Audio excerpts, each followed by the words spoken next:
Hey guys, tonight we wake in a foggy medieval village, the kind where the morning mist clings to the thatched roofs and the cobblestones are slick with dew. You trudge past a market stall, the smell of fresh bread mingling with something less pleasant, probably a goat, maybe a poorly judged bucket of something else entirely. You probably won't survive this if you're expecting neat, sanitized history, because the medieval world was messy, strange, and surprisingly real in ways most of us think are pure legend. So, before you get comfortable, take a moment to like the video and subscribe, but only if you genuinely enjoy what I do here. And hey, post your location and local time in the comments. I want to know which part of the world is cozying up to this sleepy history adventure. Now, dim the lights, maybe turn on a fan for that soft background hum, and let's ease into tonight's journey together. As you step deeper into the village, you notice that the people are bustling about with a rhythm that feels oddly familiar, despite the centuries separating you. There's a woman at a well, hauling up water with a creaking rope, and a boy running after a stray chicken. Historians still argue whether the morning routines of villagers were as structured as later records suggest, but recent archaeological digs hint that there was a surprising consistency, almost like an early, rustic version of a city's rush hour. You notice a small sign above a stall, elixirs and potions. A wry smile spreads across your face. Yes, medieval remedies were real, but before you roll your eyes, consider that some actually worked, at least partially. In fact, a few snake oil treatments were found to contain ingredients with antibacterial properties. Imagine that, a potion bubbling in a cauldron that might save your life, or give you the medieval equivalent of a mild stomach ache. Down the road, a knight passes, not on a white horse like in fairy tales, but on a sturdy, slightly muddy steed. You can see the glint of his armor catching the sunlight. It's lighter than you'd imagine, more flexible, almost designed for endurance rather than spectacle. Armor, it turns out, wasn't just a clunky metal prison, it was a surprisingly clever system of plates and chainmail that allowed a human to run, swing, and occasionally survive a sword to the shoulder. The legend of impossibly heavy suits may have been exaggerated, though it makes a good story around the fire, doesn't it? You sidestep a puddle, remembering a myth about crocodile dung sunscreen. People used it on their faces to protect from the sun. Scholars still argue whether that was truly widespread or just a rumor that made travelers' tales more entertaining. Either way, it's a reminder that medieval innovation often borders on the absurd. As the market hums around you, the smell of roasting meat wafts past, competing with the faint aroma of herbs hanging from every stall. This was a world that blended the practical with the strange. People believed in magic and superstition, yes, but they also engineered roads, managed crops, and brewed beers that could rival anything you'd find today. It's the mix of the ordinary and the unbelievable that makes stepping into medieval life feel so alive. You wander past a small chapel, where the bells are just beginning their morning toll. There's an odd serenity in their sound, cutting through the chatter of the villagers, the clatter of hooves, the cries of market vendors. History tends to paint this era as grim and unrelenting, yet moments like this suggest otherwise. People laughed, argued, loved, and feared in ways that resonate with the modern human experience. At a corner, a merchant waves, offering a curious item, a piece of what looks like carved bone. From the Orient. He declares, though it's difficult to imagine how far some of these goods truly traveled. Traders moved spices, silks, and sometimes stories along routes that spanned continents. Historians still argue whether every exotic trinket was exactly as claimed, but there's little doubt that medieval markets were more cosmopolitan than popular imagination allows. You pause, letting your eyes wander over the scene, the haggling, the laughter, the occasional argument over the price of onions. You notice a cat weaving through the legs of passers-by, one paw raised as if it has its own medieval agenda. In this single snapshot, the myths and realities of the era collide, the smells, the sights, the strange mixture of superstition and practical knowledge. Every alleyway, every stall, every passerby has a story that could make you chuckle, wince, or scratch your head in disbelief, and while you might be tempted to dismiss the oddities as folklore, tiny details about curses, secret guilds, or improbable inventions, archaeological finds and historical records continue to prove that many so-called myths had a kernel of truth. That's what makes this journey both comforting and disorienting. You're walking through a world where reality is often stranger than legend, and legend often turns out to be rooted in reality. By the time you reach the village square, the morning sun has broken through the fog, casting a golden light across the cobblestones. A juggler tosses flaming torches for a small crowd, oblivious to the muddy puddles underfoot. You inhale deeply, taking in the mix of scents, the smoke, the baked bread, the faint tang of iron from the armorer's stall. It's intoxicating, grounding, and a little unnerving all at once. And in that moment, you realize that this isn't just history you're absorbing, it's a living, breathing world that was real, messy, and far weirder than bedtime stories ever suggested. Remember that little thought about crocodile dung sunscreen? Keep it in mind. Just like that. The medieval world is full of truths that are stranger than fiction, waiting quietly for someone like you to notice. And as you stand there, ready to wander further into this misty village, you can almost hear the whispers of the past, nudging you toward discoveries that will make you laugh, squirm, and maybe even appreciate the weird brilliance of humanity across centuries. You follow a narrow lane lined with half-timbered houses, morning fog thinning to reveal sunlight glinting on rooftops. The smell of baking bread mingles with wet straw. Ahead, a royal procession clanks by, banners fluttering. Medieval monarchs didn't survive on roasted meats alone, they ate fruits, vegetables, grains, and sometimes fermented dairy, mostly seasonal and local. Even slightly bruised fruit could end up on a royal table. Given the cost and perishability of imports, some ingredients would surprise modern chefs. Rose water or ambergris, derived from whale intestines, appeared in recipes. Whether consumed regularly or mostly for show is debated, but royal kitchens were experimental arenas blending nutrition with theatrical flair. At the castle gates, you notice the contrast. Nobles enjoyed honey-glazed pheasant or almond pastry, while common folk ate pottage, ever-changing vegetable stews with occasional meat. Certain elaborate recipes actually existed, confirming that medieval cuisine could be indulgent. The smell of roasting venison draws you to a cook balancing a spit, saffron nearby. Exotic spices, saffron, cinnamon, pepper, were status symbols, traded over long routes, signaling wealth and prestige. In the courtyard, a page carries candied fruits with ritualistic choreography. Sugar-preserved fruits and masked less fresh ingredients. Nearby, a chef stirs saffron-infused soup. Alcohol, like mead, flavored or preserved dishes, showing medieval cooks experimented with chemistry and taste. Some accounts even mention powdered pearls or crushed amber, adding texture, preservation, or prestige. A sunlit garden shows thyme, rosemary, and sage, herbs used for both food and medicine. Apprentices fold pastries with care, reminding you that food was art, communication, and politics. Birds peck at spilled grains, chaos mingled with creativity in royal kitchens. A page balances a goose stuffed with dried fruits and nuts.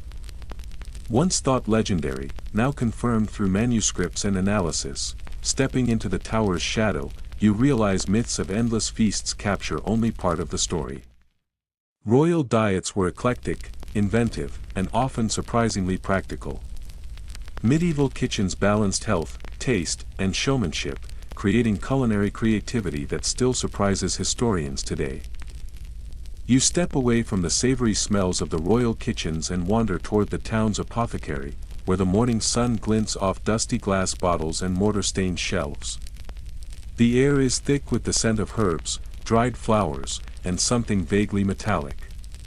You probably think medieval medicine was all superstition, but the truth is stranger, and sometimes more effective, than the tales suggest.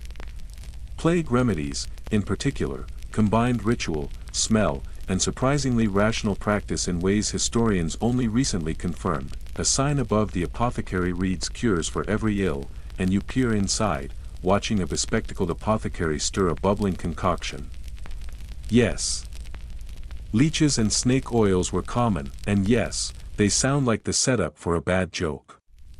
Yet chemical analysis of some of these potions shows that a few ingredients had genuine antibacterial properties. Vinegar, rosemary, and even certain animal fats could reduce infection risk. Historians still argue whether these remedies were deliberately therapeutic or accidentally effective, but the evidence is there. You follow the scent of herbs down a narrow corridor, noticing bundles of dried plants hanging from the ceiling, lavender, mint, and wormwood. Some of these were not just for scent or decoration, they had practical applications. Wormwood, for instance, was used to combat intestinal parasites, while lavender served as both a mild antiseptic and a fragrance to mask less pleasant odors. People didn't have germ theory, but centuries of observation had taught them which plants worked for which ailments. A table in the corner holds jars of powdered minerals, one labeled mercury for sores. You shudder slightly, remembering the old myth that mercury was purely toxic, and indeed, it often was, but small, controlled doses were sometimes used to treat skin conditions like ulcers or infections. It's a fine line between treatment and poison, and medieval practitioners walked it with a mix of intuition, tradition, and sheer luck. You notice a small vial containing crushed snake skin. For bites and fevers, the apothecary whispers, as if sharing a secret. The idea of snakes in medicine sounds ridiculous, yet some compounds derived from reptiles did have mild anti-inflammatory effects. You probably won't think about putting snake skin in your tea tonight. But the reality is that these remedies weren't purely symbolic, they often had tangible outcomes. Nearby, a wooden tub overflows with leeches, wriggling in damp moss. The sight is unsettling, and you shudder at the thought of their use in bloodletting. Yet modern analysis confirms that controlled bloodletting could reduce pressure on the circulatory system and sometimes alleviate symptoms of certain ailments. Historians still argue whether the practice was more harmful than helpful overall, but there's no denying that physicians of the time were experimenting in ways that laid the groundwork for later medical advancements. You step closer to a shelf of bottles labeled with symbols and strange script. Some contain opium extracts or herbal sedatives. Morphine-like compounds were known in rudimentary form, used to dull pain or induce sleep. You blink, realizing that the myth of the suffering medieval patient isn't entirely fair. Some relief was possible, if risky. Scholars continue to debate the frequency and dosage, but the principle is sound. Then there's the quirkier side, a jar of crocodile dung. Yes, it's true, and no, it wasn't just for show. People used it in small doses as a topical ointment or even as sun protection. You wrinkle your nose but can't help chuckling at the absurdity, knowing that scientific tests on similar compounds suggest a minimal, though real, protective effect. Historians still argue whether it was widespread or isolated, but the story persists, and for once, it's not entirely false. You wander past a basin of fresh water scented with rosemary, the apothecary muttering about cleanliness. Hygiene, often thought negligible in medieval times, had practical effects: regular hand-washing, herbal rinses, and simple antiseptics reduced infection risk more than people realized.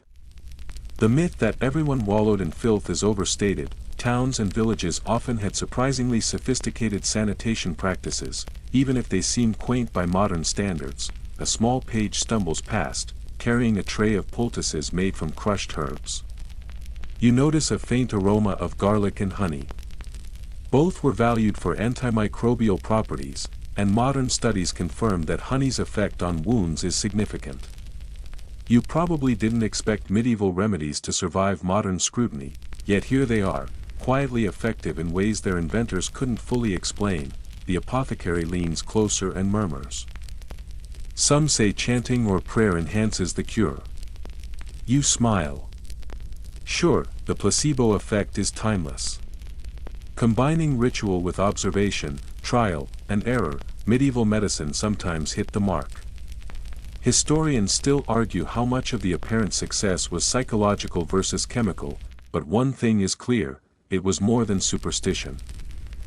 Outside, the morning sun warms your face as you watch villagers pass by.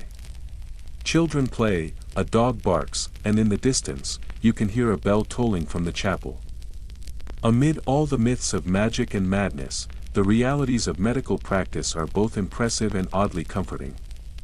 People were experimenting, observing, and learning in a time when death was never far away. Finally, you glance back at the apothecary's window, the jars of powders and plants gleaming in the morning light. What seemed like bizarre superstition often had a rational kernel, a hint of science before science was named. You realize that while the tales of leeches and potions may make you wince, or laugh, they're proof that medieval ingenuity and curiosity were alive, messy, and surprisingly true. You leave the pungent aromas of the apothecary behind and head toward the castle's training yard, where the metallic tang of armor and the rhythmic clang of sword against shield fills the air. You probably imagine knights in impossibly heavy suits of plate armor, clunking along like human tanks, but recent studies suggest those legends were exaggerated. Knights' armor was surprisingly well balanced, designed to allow running, mounting horses, and swinging swords without immediately collapsing from exhaustion. Historians still argue whether a fully armored knight could really sprint 100 meters, but practical reconstructions suggest mobility was far better than popular imagination allows. A young squire rushes past, tripping slightly but catching himself before his sword hits the cobblestones. You notice the gleam of chainmail beneath his tunic, lightweight, flexible, and surprisingly protective. The myth that chainmail weighed a ton? Only partially true. While it added weight, it distributed it cleverly across the body, making long marches possible. And beneath all the polished steel, padding absorbed shocks in ways that even modern engineers admire. Nearby, a master-at-arms demonstrates the use of a flail. You flinch instinctively, thinking of cartoons and movies where the weapon spins out of control, knocking over everything in sight. The reality? Flails required skill and timing. They were feared, yes, but not magical. Some surviving illustrations depict knights wielding them like pendulums, almost like a dance. Historians still argue how commonly flails were used in real battles, since they were hard to control, but evidence confirms they were part of the arsenal. You glance at a row of helmets glinting in the sun. Contrary to myth, many were designed with vision and ventilation in mind. The classic bucket over the head helmet is more legend than fact. Actual designs allowed knights to see, breathe, and yell orders without having to remove their gear mid-battle. You notice a small opening in one helmet and imagine shouting across a battlefield while swinging a sword, functional, not theatrical. A stray dog wanders into the training yard, sniffing at the mud and tripping over a discarded gauntlet. You laugh quietly. Even in myths, medieval battlefields and training grounds weren't sanitized. Animals, mud, and chaos were part of the everyday environment. Armor had to accommodate these realities, and historians still argue whether some of the more elaborate suits seen in manuscripts were ceremonial or practical. Evidence suggests both existed, sometimes even within the same castle. Then there's the curious fact about plate armor and temperature. You probably think it was unbearably hot inside, melting knights like chocolate in the sun. But surprisingly, air could circulate through gaps, and the layering of clothing acted as insulation in winter while allowing heat to dissipate in summer. Reconstructions show that a trained knight could fight for extended periods without succumbing to overheating, although they did need frequent breaks. You watch as a knight practices with a lance, aiming at a wooden dummy.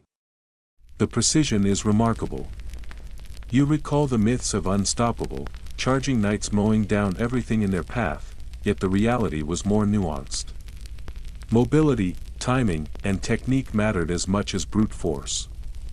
Historians still argue whether tournament depictions exaggerated battlefield abilities, but there's little doubt that skill and training were essential. Nearby, a blacksmith hammers out a fresh breastplate, sparks flying in rhythmic bursts. You notice subtle curves designed to deflect blows and absorb impact. Armor wasn't just metal slapped together, it was engineered to protect vital areas, balance weight, and sometimes even intimidate opponents with shiny surfaces and ornate designs. You smile, thinking how much medieval innovation goes unnoticed when myths paint knights as simple muscle-bound warriors. A squire timidly tests a shield, wobbling under the weight of a wooden practice sword. You can practically hear the whispered myth, armor makes you invincible. Truth is, protection came with trade-offs. Speed, stamina, and tactical awareness still mattered. Yet the craftsmanship ensured that a skilled fighter could survive blows that might otherwise be fatal, a reality that modern reconstructions confirm. Then there's the fringe tidbit: some knights reportedly lined their armor with thin layers of cloth soaked in vinegar or wine to prevent rust. You wrinkle your nose at the smell but appreciate the ingenuity. Historians still debate how widespread this practice was, but the logic is sound. Protective coatings and maintenance were crucial in a world where a single downpour could spell disaster for untreated steel. You wander closer to a row of foot soldiers practicing formations. Unlike knights, they often wore lighter armor, padded gambesons, and helmets with less ornamentation. The myth that all medieval warriors were shiny knights is clearly busted. Most were regular men and women balancing protection with practicality. Some did survive long campaigns, relying on both armor and discipline, confirming that martial prowess wasn't reserved for the elite alone. A falcon swoops over the yard, its shadow cutting across the soldier's movements. You notice a curious glint on one of the breastplates, almost like a reflection from the sky. Armor served both practical and psychological purposes, projecting power and confidence. Legends of invincibility are overblown, but the aura of fear and awe these suits created was very real. Finally, a master-at-arms calls out orders, and the clang of swords mixes with shouts, laughter, and the occasional grunt of effort. You take a deep breath, noticing the precision, weight, and balance required to move effectively. The myths of suffocating, immobile knights don't hold up under scrutiny, but the fascination with their seeming invulnerability persists, and with good reason. The combination of engineering, skill, and spectacle created the enduring image of the armored warrior, one that's more nuanced and impressive than you might have imagined. You wander past the clang of armor and enter a shadowy forest at the edge of the village, the air damp with moss and the scent of pine. The legends of medieval monsters flood your mind: werewolves, giant wolves, even crocodiles wandering European rivers, but some of these tales have proven surprisingly grounded in reality. Wolves were abundant, occasionally attacking livestock and even humans, and crocodile sightings. Believe it or not, a few specimens made their way to Europe via traders or were kept in the menageries of wealthy nobles. Historians still argue whether reports of such exotic creatures were sensationalized, but written accounts and remnants confirm that the myths had a kernel of truth. You step over a root and hear the faint rustle of leaves, imagining a wolf pack moving silently in the undergrowth. Wolves were both feared and respected, and villagers devised intricate systems of fences, guard dogs, and even designated wolf hunters to protect livestock. The myth of the relentless wolf horde isn't entirely wrong, though it's romanticized in epic tales and poems. Some reports describe attacks on humans, though rare, giving a chilling edge to folklore that persists to this day. Then there are the more exotic stories: crocodiles shipped from Africa to Europe as curiosities for kings and nobles. They lived in enclosed pools, sometimes displayed as part of courtly menageries. Inspiring tales that spread like wildfire through villages. You can almost see the gasps and whispers as someone glimpsed a scaly, toothy snout sticking out of a moat. Historians still argue whether locals ever mistook these creatures for wild predators in rivers, but it's easy to see how stories mutated over time. A fox darts across the forest path, and you recall myths of werewolves roaming under the full moon. While shape-shifting is clearly fantasy, the legal records of the period confirm trials for lycanthropy. People genuinely believed, or at least claimed to believe, that certain individuals could transform, and sometimes confessions were coerced under extreme pressure. Yet some researchers suggest these confessions may have been allegorical, reflecting social tensions rather than literal transformations. You shiver and wonder if the moonlight makes that fox look a little too large. Birds chirp in the trees, masking the faint clatter of a hunter setting traps.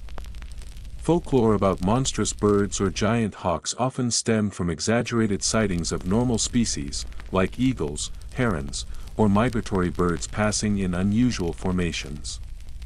You probably didn't expect myths to be based on actual creatures behaving naturally. Yet that's exactly what often happened. Historians still argue how much of the fear was symbolic versus literal, but the sightings themselves were real. You step into a clearing and spot a patch of what looks like giant mushrooms. Locals might have called them enchanted or poisonous, linking them to curses or magic. While the magical interpretation is fanciful, some fungi did have psychoactive properties or caused illness if consumed incorrectly. It's a quirky reminder that medieval myths sometimes had a foundation in natural biology. Further along, you come across a small stream where villagers once claimed to see water serpents. In reality, European eels and large fish could appear serpentine under certain light conditions. And sightings often coincided with seasonal migrations. Historians still argue whether chroniclers embellished these creatures for storytelling, but physical evidence confirms the occasional presence of unusually large specimens. You hear the distant howl of a wolf and shiver, recalling that some myths described entire regions as wolf-infested. While the exaggeration is obvious, wolves genuinely shaped settlement patterns, agricultural practices, and even medieval hunting laws. Communities organized protective measures, and some nobles earned prestige by successfully controlling wolf populations. The legends weren't entirely fictional, they were social memory encoded into stories and law. On a mossy stone, you spot a carved image of a dragon-like creature. Manuscripts and illustrations often featured such beasts, sometimes inspired by fossilized bones or exotic animal parts brought by traders. While the dragons didn't breathe fire, the artists' interpretations were rooted in attempts to understand the natural and unknown world. Historians still argue how literal these depictions were intended to be, but they reflect a sincere curiosity about creatures beyond immediate experience. You pause, letting the forest envelop you. The air smells of wet earth and pine resin, mingling with faint smoke from distant hearths. You realize that myths about monsters weren't just about fear, they were storytelling mechanisms, social warnings, and sometimes attempts at natural history. Villagers observed, misinterpreted, and embellished, creating a tapestry of tales that blended fact and fiction. A deer leaps gracefully through the underbrush, and you marvel at how closely these myths mirrored reality. Wolves were real, exotic creatures arrived in Europe, and unusual animal behavior sparked legends that endured for centuries. The forest hums around you, a living reminder that truth and imagination often walk side by side. Finally, you step back onto the village path, the forest fading behind you. The echoes of wolf howls, exotic beasts, and whispered tales linger in your mind. You carry with you the understanding that medieval monsters, while often exaggerated, were grounded in observation, curiosity, and the occasional lucky, or unlucky, encounter with creatures both familiar and foreign. It's a world where reality was stranger than fiction, and fiction often rested on surprising truths. You wander back into the village center, the faint clatter of the market still lingering in your ears. A sense of tension hangs in the air today, villagers whisper in corners, and a small group gathers near the courthouse. You probably imagine witch trials as purely theatrical spectacles, with witches cackling and cauldrons bubbling, but the truth is more complicated, and sometimes darker, sometimes surprisingly ordinary. Some accused witches were indeed practicing folk remedies or herbs that had genuine medicinal properties, but rumors, fear, and local politics often dictated who would face trial. Historians still argue whether these trials reflected widespread belief in witchcraft or were mostly social control mechanisms. A woman hurries past carrying a bundle of herbs.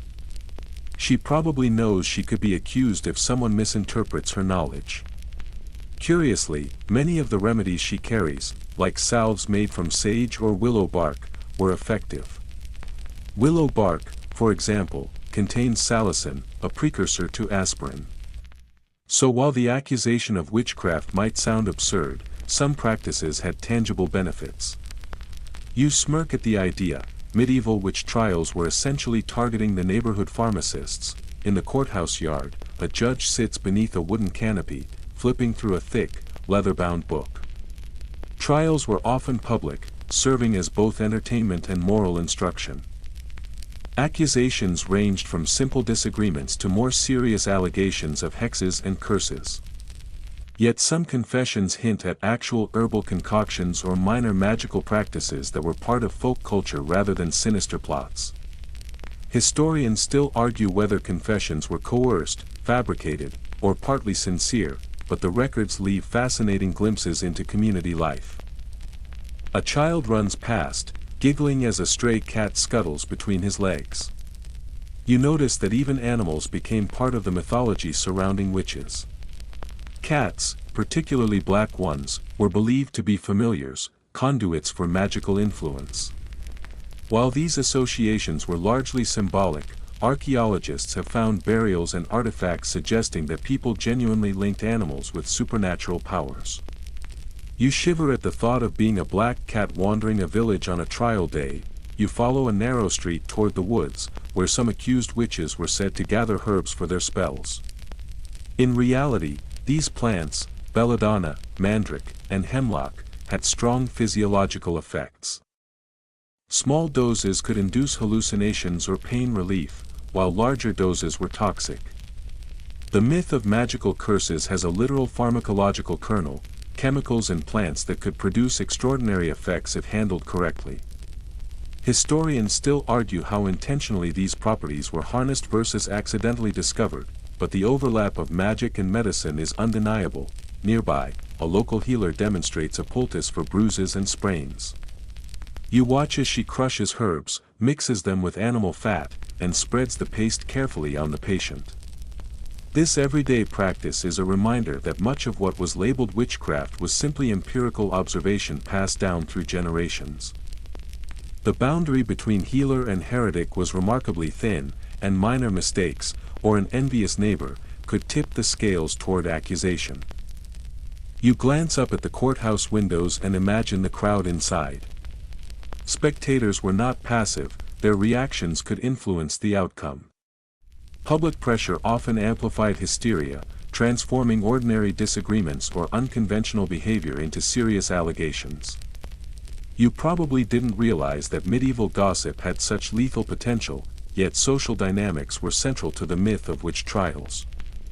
Historians still argue how much fear versus actual evidence motivated prosecutions, but it's clear both played a role. A stray dog wanders past a group of women chanting quietly, possibly preparing herbs. Some records suggest that ritual and verbal incantation accompanied the use of medicinal plants. While we might dismiss these as superstition, the rhythm and repetition could have practical effects, calming the patient, ensuring careful application, or creating a psychological placebo. You smile at the idea that part of witchcraft might have been an early form of therapy. Then there's the curious case of protective charms, amulets, powders, and small talismans buried near doorways or worn on the body.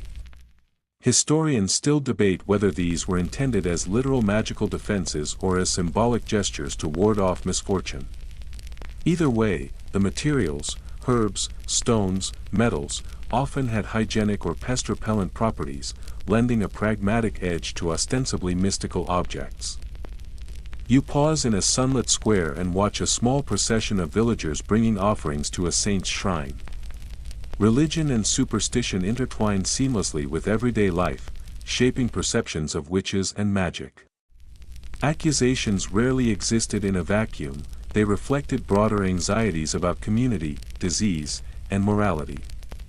You probably didn't think social pressures could be as lethal as any spell, yet here, rumor and ritual held genuine power. A cat arches its back near a well, hissing at an imagined threat. You remember the tales of witches' familiars and the fear that these animals were conduits of malevolence.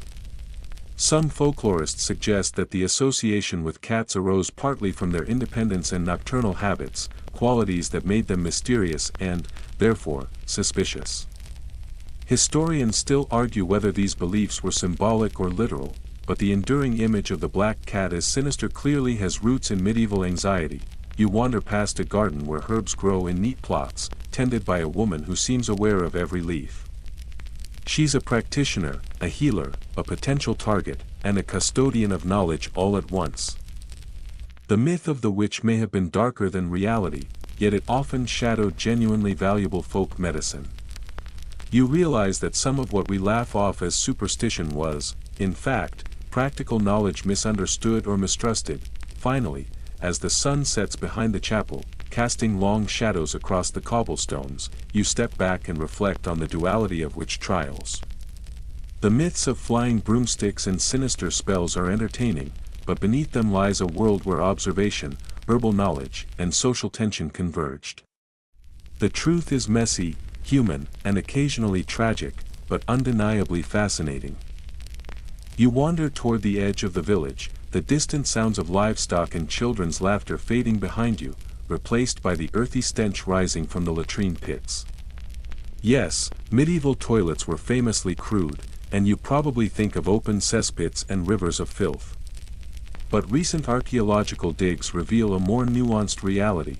Sanitation systems were surprisingly sophisticated, even if they were still, well, smelly. Historians still argue whether these practices were widespread or limited to wealthier towns, but evidence of early sewage channels, communal latrines, and designated waste areas confirms that medieval hygiene wasn't as primitive as legend suggests. You sidestep a puddle near a row of thatched cottages and notice a stone-lined channel running toward the river. This was part of an early drainage system. People were practical. Separating human waste from living spaces was not just a comfort, it prevented disease outbreaks. Some communities even developed simple cesspits with removable containers, which could be emptied and composted. It's a far cry from the grim caricature of villagers wading through filth. A child runs past, clutching a wooden spoon and giggling. The latrines, surprisingly, also served as communal gathering spots in certain towns. You probably didn't expect toilets to double as social hubs, but the awkward reality of shared space made them places for gossip, debate, and occasionally games. Historians still argue how much privacy or ritual was observed. But the combination of necessity and practicality paints a far richer picture than popular myths suggest.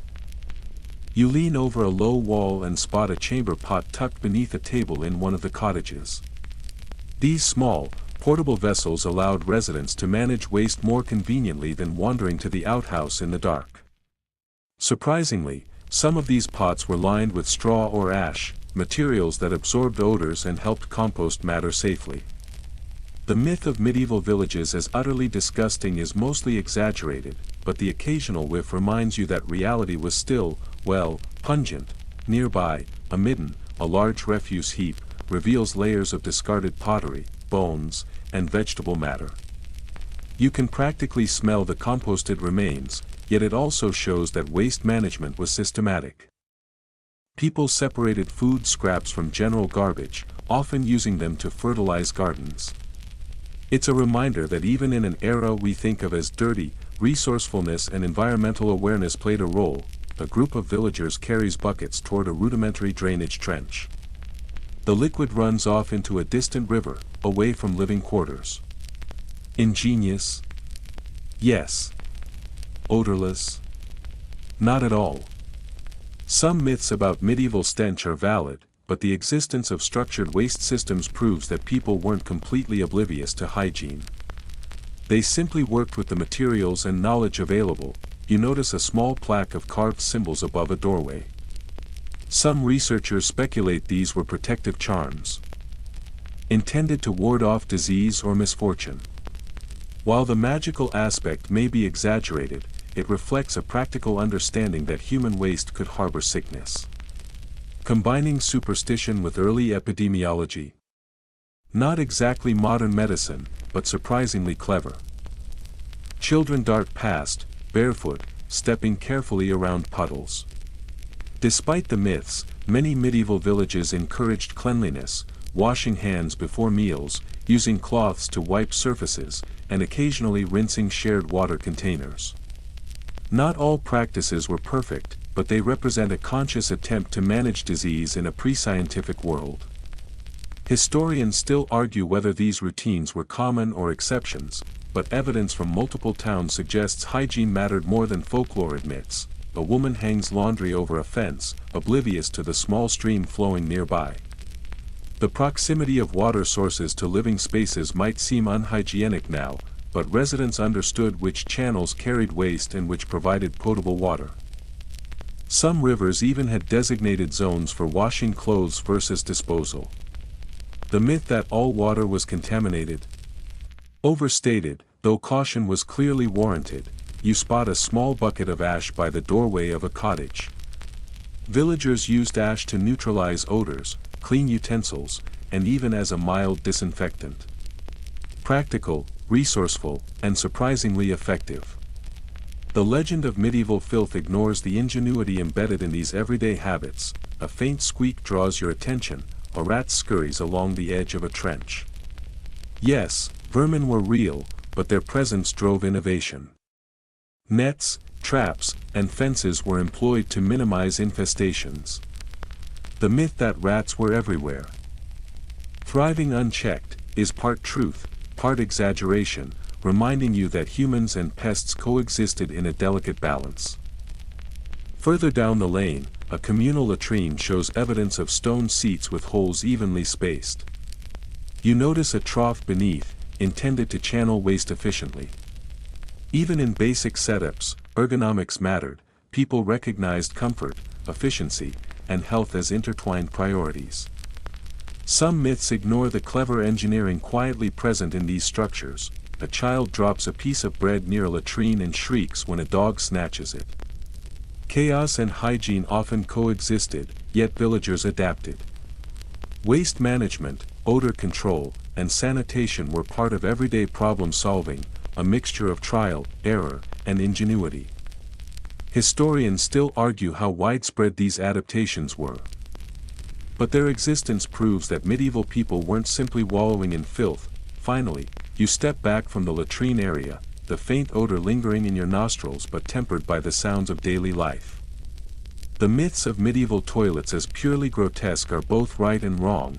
They were messy, smelly, and occasionally chaotic, yet they were also functional, inventive, and essential to the survival of communities. In the end, practicality and ingenuity often triumphed over superstition, creating a hygiene system far more sophisticated than popular imagination gives credit for. You wander past the courtyard and approach a small, dimly lit workshop tucked between two larger buildings, the scent of smoke and strange chemicals tickling your nose. You probably think of medieval alchemy as pure mysticism, turning lead into gold, summoning spirits, but the truth is delightfully muddled between fantasy and experimental science. Alchemists were early chemists, mixing compounds, observing reactions, and sometimes stumbling upon surprisingly effective processes. Historians still argue whether they ever truly sought gold or if the pursuit itself was a metaphor for knowledge, but some of their experiments produced practical results. Inside, a hooded figure stirs a smoking cauldron. Crystals sparkle in a tray nearby, and the faint metallic scent of mercury fills the air. While the mystical trappings suggest magic, chemical analysis of surviving residues reveals that alchemists were manipulating acids, salts, and metals with considerable precision. You probably didn't expect medieval labs to be precursors to modern chemistry, yet they were, blending careful observation with ritualistic flair. You glance at a set of glass vessels filled with colored liquids. Some are harmless, others reactive, and a few capable of small explosions if handled incorrectly. The myths of dangerous potions were not entirely exaggerated. Many alchemists experimented with volatile compounds, trying to understand how substances interacted. Historians still argue whether their primary motivation was wealth, knowledge, or spiritual enlightenment, but their methods reveal remarkable ingenuity. A small bell tinkles as the door opens, letting in a gust of cold air. You notice trays of powdered minerals labeled with obscure symbols. Lead, copper, and iron, all common metals in alchemical experiments, were often combined with herbs or acids to produce reactions. Some mixtures were attempts at dyes, others at medicinal compounds. You smirk, thinking how easy it would be to mistake an alchemist for a wizard in the midst of such a colorful mess. Across the room, a parchment is pinned with sketches of distillation apparatus. Alchemists perfected early techniques for separating liquids, capturing vapors, and condensing compounds, skills directly ancestral to modern chemistry labs.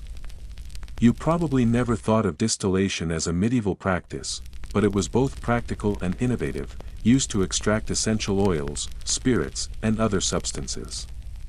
Historians still argue how systematic these processes were, but experimentation was clearly central to the practice. You notice a small vial filled with a shimmering, gold-colored powder. While it's not the mythical philosopher's stone, it demonstrates a keen understanding of chemical reactions. Some substances produced pigments or compounds useful in medicine or dyeing textiles. The fringe notion that alchemists were chasing magic is partially true, but the hands-on discoveries they made often had tangible, real-world applications. A faint hiss draws your attention to a heated crucible. Inside, a metal alloy reacts under intense heat. You probably didn't expect medieval workshops to resemble modern labs, but attention to temperature, timing, and sequence was essential. Alchemy was a meticulous practice of trial and error. Observation, and record-keeping, albeit with a mystical overlay. Historians still argue whether philosophical symbolism guided experimentation more than empirical goals, but the outcomes were often strikingly practical. On a low shelf, a row of small flasks contains brightly colored liquids, reds, blues, and yellows. Some were pigments for manuscripts, others precursors to chemical reactions. You smile at the thought that the pursuit of gold or immortality was often interwoven with creating usable materials. Even a failure in alchemy could lead to a dye, medicine, or metal compound, practical results hidden within mystical goals. You glance at a coiled glass tube, remnants of an early distillation apparatus. This design would eventually inform modern laboratory equipment. The myth that alchemists were purely mystical dreamers ignores the engineering and observation skills they cultivated. Some experiments failed spectacularly. Of course, but others laid the groundwork for centuries of chemistry to come. A small pile of crushed herbs sits beside a mortar. Alchemists frequently combined botanical knowledge with mineral chemistry, testing reactions and creating tinctures. Some concoctions were intended as medicine, others as poisons, but the careful blending of ingredients shows a surprising understanding of material properties. Historians still argue whether efficacy was deliberate or accidental, but experimentation is undeniable. You notice a faint shimmer in a copper basin, a reaction between metal and liquid producing a vibrant green hue. Alchemists interpreted colors symbolically, yet their observation of chemical change was real. The combination of sensory engagement, sight, smell, heat, was essential to their practice. You probably didn't expect medieval color theory to emerge from chemical curiosity, but it did, influencing art and medicine alike. A young apprentice sneezes, sending powder into the air. You cough lightly but can't help grinning. The room is chaotic, cluttered, and noisy, yet the work is precise. Each experiment is documented in careful notes, sketches, or coded manuscripts. The myth of secretive, isolated wizards toiling in silence is partially true, but collaboration and mentorship were key components of successful alchemy. Finally, you step back from the cauldron, inhaling the smoky, metallic scent and surveying the chaotic brilliance of the room. Myths of magical gold-making and secret potions capture only part of the story. The real truth. Alchemy was an experimental, inventive, and surprisingly scientific practice, blending observation, chemistry, and creativity long before modern laboratories existed. You leave the alchemist's workshop and wander toward the village blacksmith, the rhythmic pounding of hammer on anvil greeting your ears like a heartbeat. Sparks fly with every strike, illuminating the smoky interior and casting flickering shadows on the walls. You probably think medieval blacksmiths were just brute force laborers, hammering iron into horseshoes and swords, but the reality is far more nuanced. Blacksmithing was a science as much as an art, requiring knowledge of metals, heat, and quenching techniques. Historians still argue whether formal apprenticeship systems standardized training, but evidence of complex trade guilds suggests mastery was both rigorous and highly valued. A young smith wipes sweat from his brow, his leather apron dark with soot. You notice subtle differences in the way he heats various metals, iron for swords, softer alloys for nails, and occasional experimental mixtures for armor. The myth of blacksmiths working blindly is simply false. Precise control of temperature and hammering sequences made all the difference between a brittle blade and a legendary one. Across the workshop, a pile of horseshoes waits, some stamped with symbols. These aren't mere decorations, they reflect local beliefs in luck and protection. Amulets and charms were often incorporated into functional items. Historians still argue whether these marks were mostly superstitious or if they served other purposes. But the combination of craftsmanship and cultural symbolism is undeniable. You sidestep a glowing forge and notice a sword in progress. The blade gleams under the light, tempered and folded multiple times. Contrary to legend, folding steel wasn't meant to create magical strength, but to evenly distribute carbon and remove impurities, a practical and effective metallurgical technique. You probably didn't realize that some mythic miraculous swords were scientifically engineered, yet folklore remembers the magic more than the method. A bellows hisses, pumping oxygen into the fire. You watch as the blacksmith alternates hammering and heating, carefully monitoring the steel's color. Red-hot steel isn't just dramatic, its hue signals its readiness for shaping. This nuanced skill shows that blacksmithing relied on observation, timing, and physical intuition, far beyond the simple hammer and nail stereotype. Nearby, a rack holds small, ornamental daggers.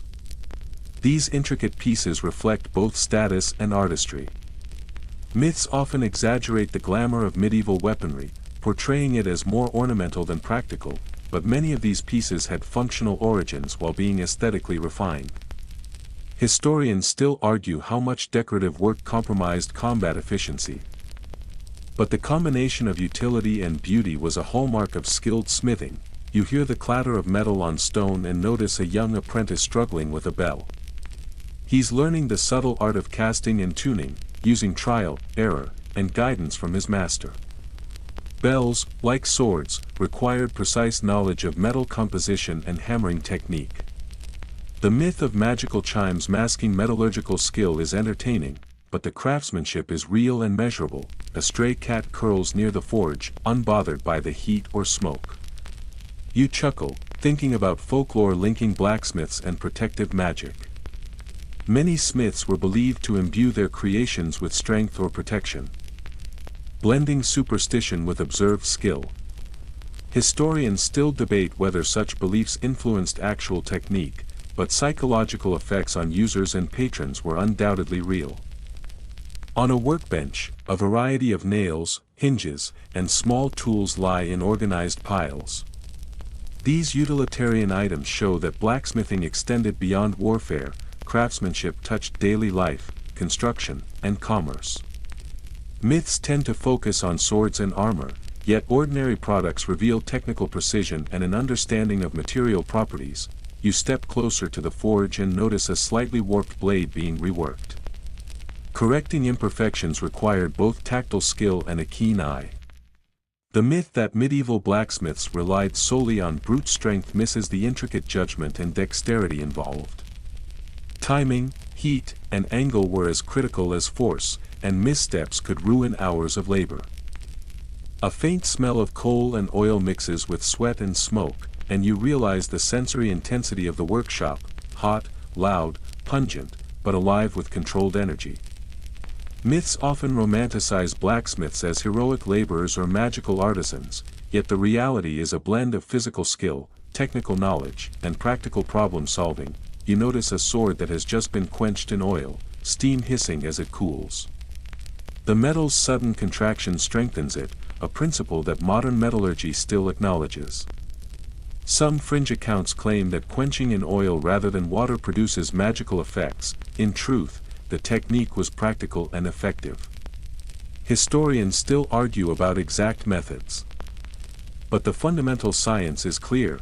Finally, you step back from the anvil, the echo of hammer strikes lingering in your ears. Medieval blacksmithing was neither simple nor purely mystical. It combined art, science, and culture, producing tools, weapons, and objects that were both functional and symbolic. The myths of invincible swords or magical artisans capture imagination, but the true marvel lies in the careful, practiced, and surprisingly scientific craft of the medieval forge. You leave the blacksmith's rhythmic hammering and wander toward the village bakery, where the sweet, yeasty scent of bread rises like an invitation. Medieval bakers didn't just mix flour and water, they cultivated yeast through centuries of trial and error. While historians debate consistency, evidence shows skilled bakers produced remarkably reliable results. A baker needs sticky dough, muscles moving rhythmically as steam rises from the oven. Sourdough starters, sometimes maintained for years, acted as both leavening agent and flavor enhancer. The myth of hard, tasteless bread is overstated. Bakers controlled fermentation, hydration, and heat to optimize texture and longevity. A tray of round loaves slides into the flames. Ovens could reach high, consistent temperatures, whether communal or private, managed carefully to avoid burning or undercooking. Nearby, a child peeks through a doorway, noticing small crust cracks, the result of moisture control, scoring, and precise timing. Master-apprentice knowledge ensured bread was not only edible but reliable. Sacks of flour sit neatly on wooden shelves. Grain quality varied seasonally, affecting color and flavor. Some bakers blended grains or added salt to control fermentation and strengthen gluten. Honey or dried fruits were occasionally incorporated, adding flavor and mild preservation, especially for festive loaves. Herbs like fennel or anise enhanced even simple breads. Outside, a stray dog sniffs discarded crumbs. Hygiene mattered, ovens were swept, floors maintained, and bread stored to minimize mold. Techniques varied, round, elongated, or patterned loaves aided cooking, portioning, and identification, while also holding cultural meaning. Apprentices carefully spaced buns and managed oven placement. Small errors could spoil a batch. A large barrel bubbles with starter culture, essentially a living experiment. Centuries of careful feeding ensured proper rising, blending empirical observation, intuition, and manual skill. You inhale the warm, comforting aroma. Myth often paints medieval bread as poor or unpalatable, yet bakers combined chemistry, timing, and experience to nourish entire communities. Stepping into the street with loaves in hand, you see villagers bustling. Bread was life, both sustenance and symbol, and medieval bakers were custodians of knowledge and creativity long before microbiology or chemistry existed. Myths of tasteless bread give way to a culture of innovation hidden in flour-dusted hands. You wander away from the bakery, the aroma of bread fading behind you, and enter the village smithy where the potter's wheel spins rhythmically in the afternoon sun. Clay dust hangs in the air, fine and almost magical in its mundane texture. You probably think medieval pottery was crude and uniform, but the truth is far more intricate. Potters mastered consistency in firing, shaping, and glazing, creating functional wares that were surprisingly durable. Historians still argue whether decorative motifs were purely aesthetic or carried symbolic meaning, but evidence shows both practical and cultural knowledge intertwined seamlessly. A potter shapes a jug, fingers pressing and coaxing the clay into a perfect curve. You notice subtle grooves and patterns, not just decoration but fingerprints of skill, controlling the thickness and strength of the vessel. The myth that medieval pots were all lumpy and fragile doesn't hold up. Many survive intact to this day, a testament to craftsmanship. Nearby, a kiln glows softly, heat radiating into the workshop. You probably didn't realize that controlling temperature was a fine art. Too hot, and the vessel could crack or melt. Too cool, and it remained brittle. Potters monitored fires carefully, often relying on color and smoke patterns to judge readiness. Historians still debate the precision of these techniques, but surviving pottery proves their effectiveness. You glance at a shelf filled with glazed plates, cups, and tiles. Glazes weren't just decorative, they strengthened pottery and made it waterproof. Some contained lead or other minerals, producing vibrant colors but requiring careful handling. The myth that medieval artisans were careless with materials is false. Observation, experience, and apprenticeship guided safe and effective production. A child peers at the spinning wheel, fascinated by the lump of clay transforming beneath the potter's hands. Even in myth, the wheel is often romanticized, yet its invention was practical. It allowed faster, more consistent shaping than hand molding alone. This efficiency enabled potters to produce enough vessels to supply both local households and trade networks. Outside, a small market stall displays bowls and jugs for sale. The range of forms is remarkable: storage jars, cooking pots, serving dishes, and ornamental wares. You probably think of medieval pottery as purely functional, but artistry was integral. Patterns and motifs conveyed status, local identity, or even protective symbolism. Historians still argue whether these designs were widely understood or primarily aesthetic, but their presence is undeniable. You notice a pile of broken pottery shards on the ground. Archaeologists often reconstruct entire communities from these fragments, learning about trade, diet, and cultural exchange. Myth paints medieval ceramics as disposable, yet the material evidence shows careful construction and widespread use over decades. A potter carefully mixes pigments into a glaze, creating deep blues, rich reds, and subtle earth tones. Some colors were rare or expensive, derived from imported minerals or plant extracts. You probably didn't expect medieval artisans to source materials from faraway lands. Yet trade networks supplied both pigments and techniques, spreading knowledge across regions.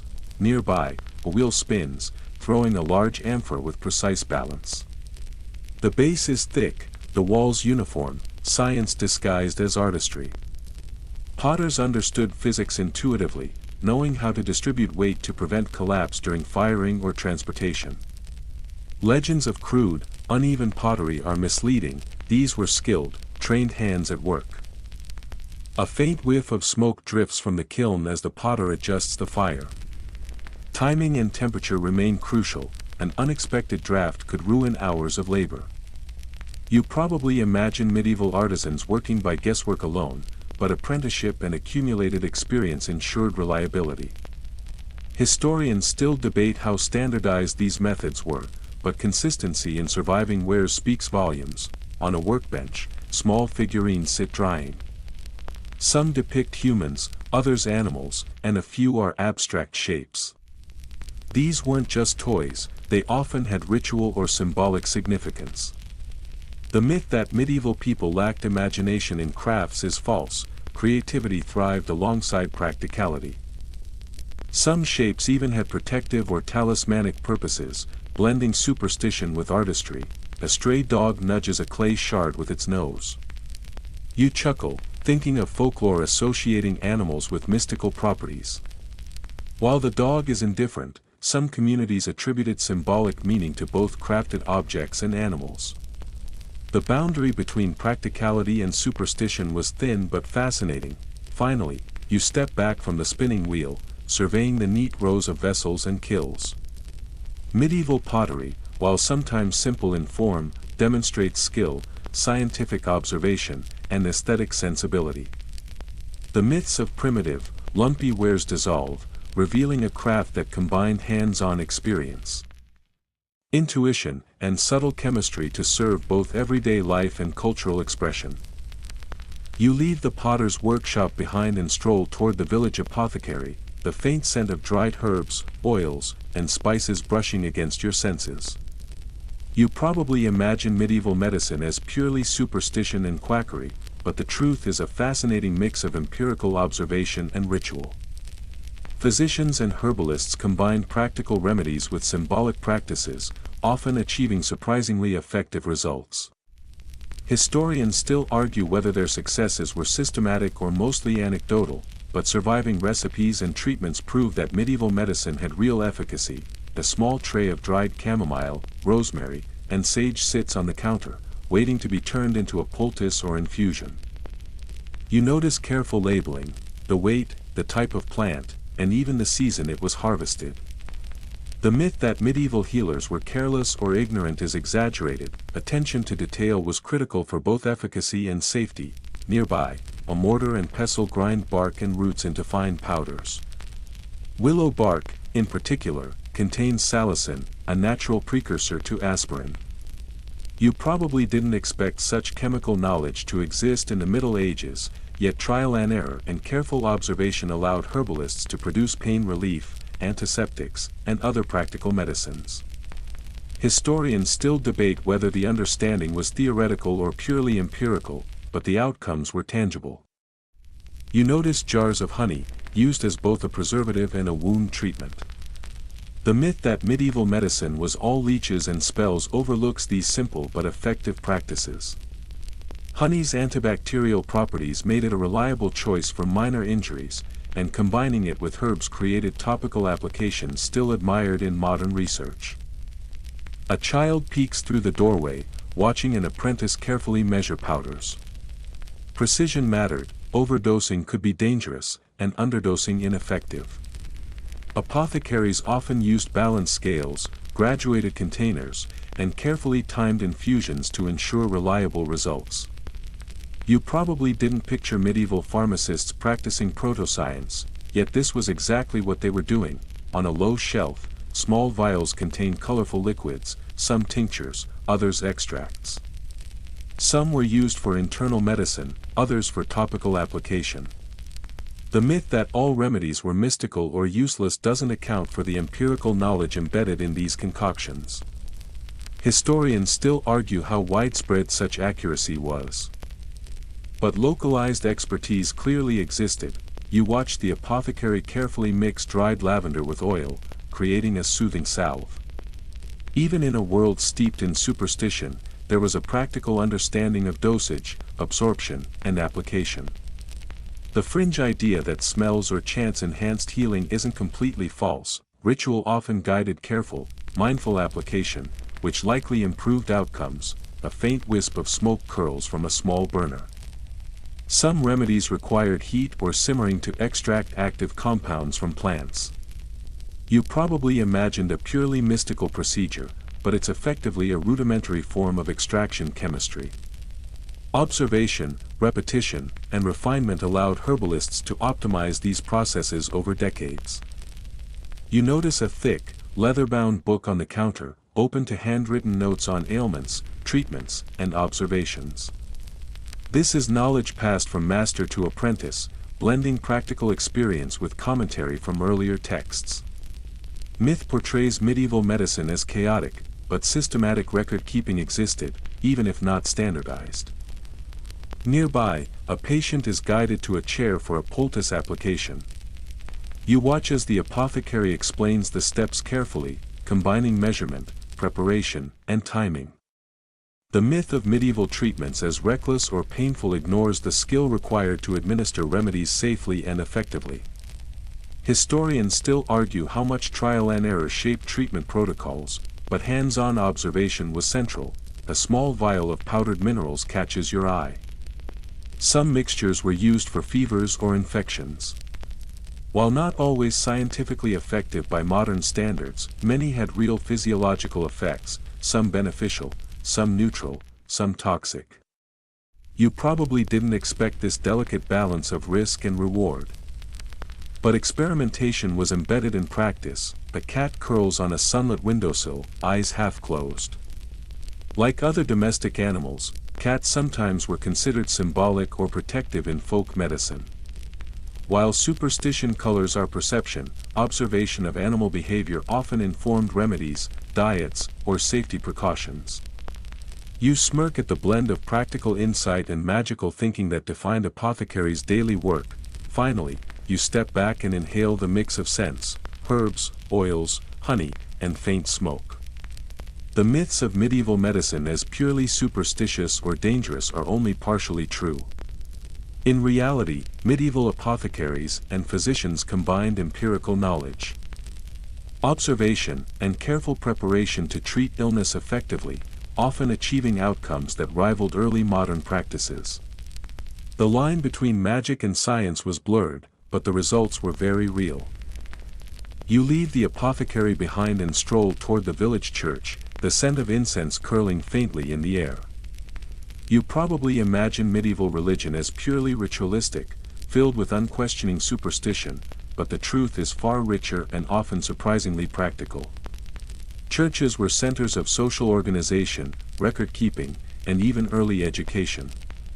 Historians still argue whether clergy primarily wielded spiritual authority or acted as civic administrators, but evidence shows they were deeply involved in everyday life. A bell tolls as you approach the entrance, vibrating through the cobblestones.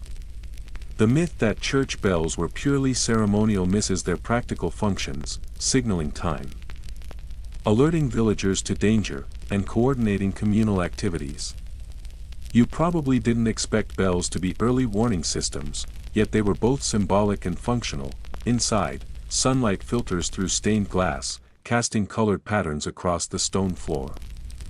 You notice that the artistry isn't just aesthetic, it conveyed biblical stories and moral lessons to a largely illiterate population. Visual storytelling was essential, blending education, culture, and spirituality. Historians still argue whether people interpreted these stories literally or metaphorically, but the combination of narrative and design is undeniable. A child whispers a prayer, tugging at a parent's sleeve. Rituals provided structure, comfort, and social cohesion. Myths portray medieval religion as rigid and fear-based, yet daily practice often included reflection, charity, and community engagement. You probably didn't realize that religious observance doubled as psychological and social support, long before modern counseling. The priest moves methodically, lighting candles along the altar. Candles weren't just ceremonial, they marked time, provided light, and had practical uses in ritual medicine and herbal treatments. Even small details carried layers of function, blending spiritual and everyday concerns. Historians still debate the degree of intentionality, but the multifunctionality is clear. You wander past a collection of carved saints, noting intricate details in their robes and gestures. Some sculptures served as focal points for prayers for health, safe travel, or good harvests. While legends of miraculous intervention abound, many villagers understood these as symbolic reminders of ethics, hope, and communal memory.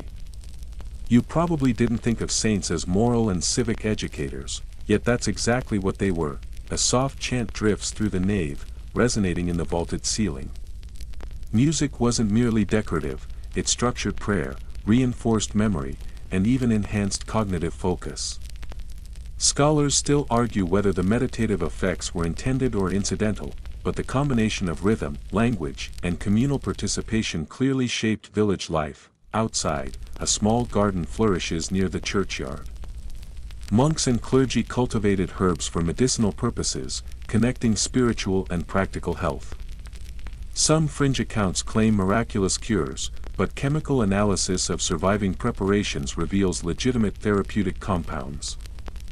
You smirk at the idea of holy medicine being both magical and chemical. A pair of villagers approaches the sacristy with offerings of grain. Church institutions often regulated tithes, local markets, and even dispute resolution. The myth that clergy were detached from daily life is false, they wielded both spiritual and temporal influence. Historians still argue how much authority was moral versus legal, but involvement in civic affairs is well documented. You notice a faint pattern etched in the stone floor, lines marking processional routes. These guided movement during ceremonies, taught children ritual sequences, and reinforced memory through repetition. Even architecture carried layered functions, combining pedagogy, ritual, and social cohesion. A stray dog rests near the doorway, oblivious to the distant organ music. Folklore often attributes mystical qualities to animals in sacred spaces, yet their real presence reminds you of the ordinary life surrounding the church.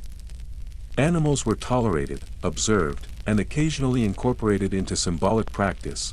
You step into a shadowed alcove, observing a small library of manuscripts. Literacy was rare, and these texts preserved local history, medical knowledge, and theological commentary. Myth often dismisses medieval books as purely religious propaganda, but their content encompassed law, science, and practical instruction as well. Historians still debate the extent of accessibility. But the preservation of knowledge is undeniable. Finally, you step out into the courtyard, the bells echoing faintly in the afternoon air.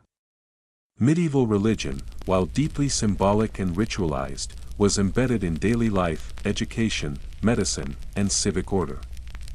Myths of purely fearful superstition obscure the multifaceted, practical, and profoundly human role of the church in village society.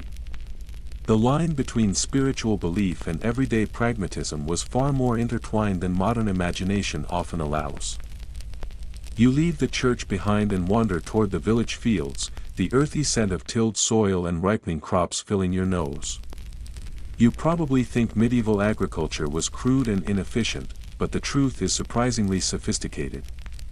Farmers understood crop rotation, soil enrichment, and seasonal planting.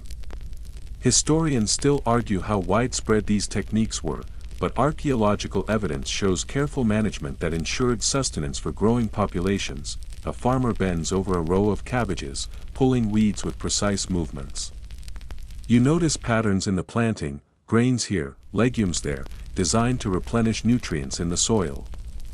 The myth that medieval farmers were simple laborers ignores their empirical knowledge of ecology and timing. Crop selection, timing, and careful observation of weather patterns were essential survival strategies. Nearby, a small stream winds through the field, irrigating the crops. Water management was both practical and ingenious. Ditches, canals, and small reservoirs allowed villagers to control flow, prevent flooding, and supply livestock. You probably didn't expect such planning, but hydrological knowledge was embedded in everyday farming practice.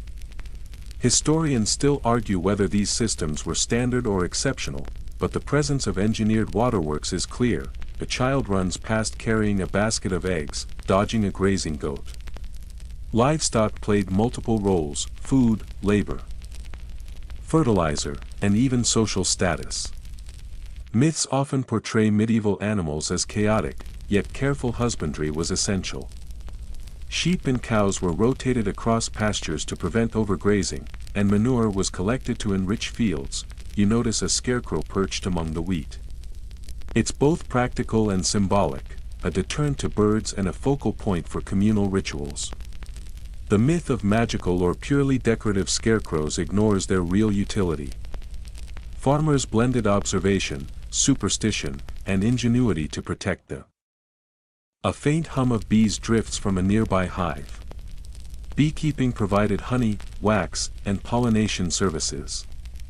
The myth that medieval villages lacked sophisticated animal management is misleading. Apiaries were maintained with knowledge of bee behavior, seasonal patterns, and hive care. Historians still argue whether knowledge of bee biology was formalized or anecdotal, but survival and productivity depended on it. You pause at a field boundary, where a low hedge separates crops from grazing land. Hedgerows were multifunctional, preventing erosion, marking property, and even serving as habitats for beneficial wildlife. You probably think of medieval fencing as rudimentary, yet ecological awareness shaped landscape design. Nearby, a farmer digs a small trench to plant seeds. Knowledge of soil types, sunlight, and drainage was critical. Some plots were enriched with composted waste from the village, linking back to the latrine systems you passed earlier. The myth that waste was simply discarded without purpose falls apart in light of this recycling and nutrient management. A horse-drawn plow creaks as it tills the earth, the farmer guiding it with practiced ease. You notice subtle variations in pressure and depth, adjusting to soil conditions. Far from brute labor alone, plowing required understanding terrain, tool leverage, and crop requirements. Historians still argue how universally these skills were taught. But evidence of efficient, thoughtful plowing techniques is abundant. You watch as a small group plants beans alongside grains. This intercropping prevented soil depletion, reduced pests, and increased yield. The myth that medieval agriculture was monocultural and vulnerable doesn't match reality. Farmers combined observation, experimentation, and long-term planning to maintain productivity. Nearby, a child collects herbs growing along the field edges. These wild plants were often used for cooking, medicine, or minor ritual practices. You probably didn't expect such integration of wild knowledge into practical life, yet it reflects a deep connection between humans and environment. The sun dips lower, casting long shadows over the golden fields. Farmers pause, wiping sweat from brows, checking crops and livestock. Myth often portrays them as simple, ignorant laborers, but their expertise encompassed botany, animal husbandry, engineering, and risk management. Finally, you step back to survey the patchwork of fields, irrigation ditches, and pastures. Medieval agriculture was a blend of careful observation, ingenious problem-solving, and cultural practices. Myths of endless toil with little knowledge obscure a world where survival, sustainability, and human ingenuity converged seamlessly. You wander beyond the cultivated fields along a narrow dirt path on the village outskirts. The air is cool, mingling scents of hay, damp earth, and wildflowers. Medieval villages weren't uniformly grim, villagers engaged with the landscape, animals, and one another with a balance of necessity, superstition, and ingenuity. Tools, dwellings, and records reveal a nuanced life, not mere survival. A group of children plays near a wooden fence, chasing hoops with sticks. Play was practical, fostering motor skills, social cohesion, and basic strategy. Nearby, a shepherd tends a small flock, guiding them between pastures. Sheep provided wool, milk, and meat, and husbandry involved rotation. Predator management and selective breeding, a small wooden cart carries harvested vegetables.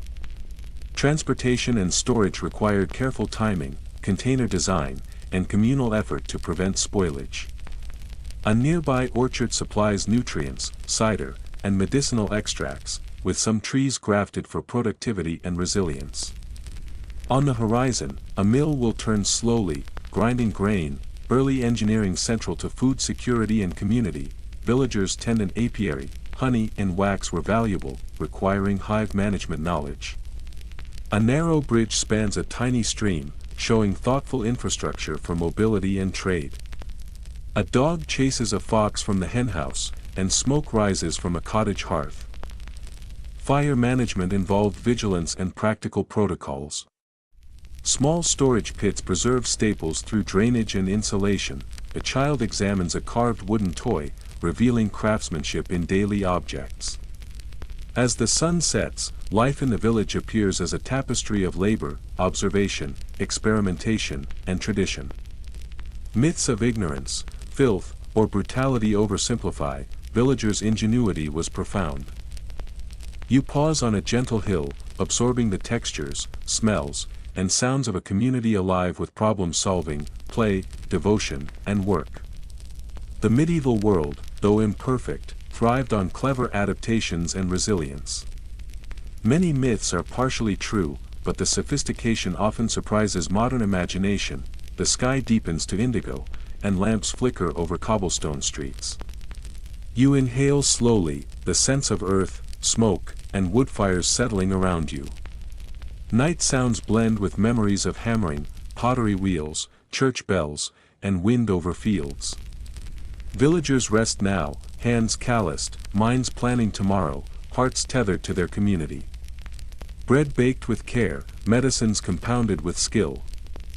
Tools forged precisely, all hum with human ingenuity. Even superstition reflects observation and imagination. Your body eases into quiet, each fact a gentle tide washing over you. The medieval world feels tactile, inventive, and lived. As the village fades into the calm of your room, details of craft, medicine, faith, and agriculture dissolve into a lullaby of creativity. Myths now rest alongside tangible truths, leaving wonder and reassurance that across centuries, people sought to make life survivable and meaningful. With eyelids heavy, the night embraces you. Let the cadence of history carry you towards sleep, where imagination and reality blend, and the medieval village lingers softly in your mind.